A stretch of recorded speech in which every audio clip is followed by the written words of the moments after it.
大家好，今天来跟各位介绍，这个应该是传动箱，应该是这么讲吗？传动箱外盖的防水胶条，是这样讲吗？好像不管，这个是我之前的，因为这种材质，它如果长期碰到油的话，它会膨胀，它会拉长，所以就会导致这种状况。有没有？其他地方都很平整，然后就是这边会你装不下，因为它这边膨胀了，延伸长了，所以你盖不下去。因为秉持着勤俭持家，所以这个我还不决定要换。只是如果你的也有稍微这种状况的话，你在装的时候就要小心，因为你仔细看哦，你大概这样子，你只要仔细的装，它还是压得回去。所以你在装的时候小心一点，应该就能避免这个问题。好，那这个我觉得啦，这个应该可能很多朋友并不太会自己去拆到这边，因为很多朋友可能都只是很普通的一般的使用者，所以我今天这一片就比较属于，皮带裂了，就属于怎么跟你们解释说，在不拆它的状况下，怎么去察觉它已经坏掉了。因为我戴个手套，因为基本上这个东西它最主要的用意就是防止水跟油污流到里面去，因为毕竟金属跟金属结合，它还是有缝。然后像如果你的车子长期停放在外面，然后没有遮雨的话，如果下雨天，这样讲比较快啊。如果你的车子停放的位置没办法挡雨的话，没有遮雨棚，你车子常淋雨的话，你如果发现你淋雨完，你在发动的时候，你会听到这个传动箱里面会有啾啾啾啾啾，像蟋蟀在叫的声音，那很有可能就是这个的问题。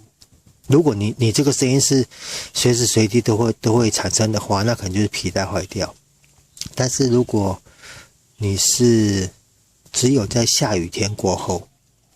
在大雨过后才会有这种声音，而且只要骑一段时间就会消失的话，那多半都是因为这个防水胶条漏水造成的。因为你没办法紧密以后，水会流进去，然后水汽在里面嘛，你会造成这边是还好，因为前传动组几乎都是铝合金的东西，所以还好。重点是后面这边，因为它什么大弹簧啊、小弹簧啊这一些大小弹簧，它都属于，因为这边开闭的零件比较多，然后而且都是金属类的，你久的话，你会造成它的开闭不是那么顺畅，因为有点生锈，可能有时候锈没有修得很严重，它会粘在一起，你可能会必须要更大的力量，它弹簧才会伸开。所以这个东西其实它最大的用意就是阻挡水汽进入。虽然可能有人说啊，这上面不是都一大堆洞，那你挡水汽有差吗？其实它这些洞基本上你仔细看哦，它如果是这样子的话，你水像这边还有个盖子，你水没办法直接进去，你唯一会进去的地方就是可能下大雨，然后可能从车壳缝里面流到引擎的上部，然后再慢慢流到边边这边以后渗进去，这个是比较麻烦的。然后我自己的经验就是，像我刚刚拿的那一组，我为什么会把我之前那一组剪成这样子，就是因为它膨胀了，然后我又懒得换，它就哪里变长了，我就把哪里剪掉，结果剪到最后全部都这样子了。千万不要跟我一样，如果真的不严重的话，像我刚刚那个我现在要装的那一条，如果只有一点点的话，就在装的时候小心一点，它还是可以得到很好的密闭性。但是如果已经很严重的话，千万不要像我这样子，哪里拉长就剪短哪里，就要搞到就全部变成这样子，全部都一段一段，而且漏水更严重。所以今天这片很简单，就是防水胶条。如果你发现你的车子在下雨天过后发动以后，传动箱会传来蟋蟀的叫声，然后骑一段时间就会消失，那多半都是这个防水胶条的问题。可能有人讲说啊，骑一阵子就没声音，那就不要管它。或许是可以，但是如果真的你很严重的话，而且你长期不理它的话，如果大小弹簧那边出问题，或者说它的蹄片伸不开、生锈张不开的话，你也会造成皮带的异常磨损。你看，像我这皮带可能是时间到了啦，都掉了，这也要换掉了。那刚刚讲到就是可能会影响它的传动效率跟零件的寿命啊。我是不知道，因为基本上几乎每台摩托车都会有这种东西，几乎每台摩托车都会有这个，就是防水胶垫。然后可能有改装的会材质比较好，比较耐油，就看个人的口袋状况。如果你觉得 OK 的话，原厂材质我是知道，基本上如果碰到油久了，一定都会被拉长。所以如果真的很严重的话，基本上我是觉得，如果你只要大雨过后发动都会啾啾啾，那表示你的漏水就已经算严重了。然后可能就如果自己 OK 的话，自己买材料回来换。其实这个拆解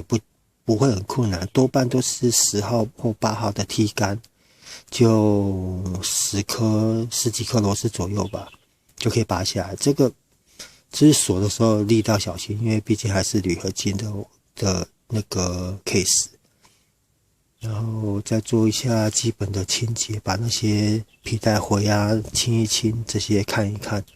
像我今天也是换这个，我才发现我的皮带都裂掉了，这个一定要换掉。好啦，这个因为这个东西真的没什么好讲，你也不能修它，你修就是跟我一样把它剪断，再把它拼短，这个不是正确的方式。可能啊，如果一点点，我是觉得如果勤俭持家的话是 OK。好啦，今天这个传动箱外盖的这个防水胶条的注意事项，跟如何判断它该更换，就到这边咯。哦，对了，然后刚刚忘了说，你们在装的时候，除了要注意皮带有没有进去以外，像我刚刚是这边凸出来嘛，我这个把它剪得很顺，这边全部都有出来了，现在看得到吗？全部没有，它就是有比较服帖的夹在里面了。就除了注意防水胶条你要装的服帖以外，最重要的就是我们看到这个是螺丝，但是旁边这边也是凸一个，却不是螺丝。这边也有，这是螺丝，这边有一个大孔，这个是它的固定销，它里面是一个类似铁圈的东西，空心的圆柱。然后基本上一台车应该会有2个到3个之间。你在装的时候一定要注意哦，你这个盖子，你不要说一边的固定销进去，一边没进去，你硬锁的话，你可能会导致这个 case 裂掉哦。我以前就有一次不小心锁，然后就断掉过一次，别台车了。然后你要记得，就是你要除像我的话，就是我除了要把那个刚刚延长的那边的胶条稍微的调整，拿服贴可以装进去以外，你可以螺丝先稍微的固定上去，但是不要硬锁，然后敲敲看，然后去摇看，看有没有它的那个平整性有没有出来。如果你觉得在摇会动的话，就表示你一定是哪里没有进去。这个时候你如果硬锁，运气好可能就啪就进去了，运气不好可能就那个锁点会断掉。倒霉的话，如果你一直不注意，当你全部都锁下去的话 ，case 可能就会整个裂掉，外盖。那再锁的话就是一样，尽量就是对角，锁对角，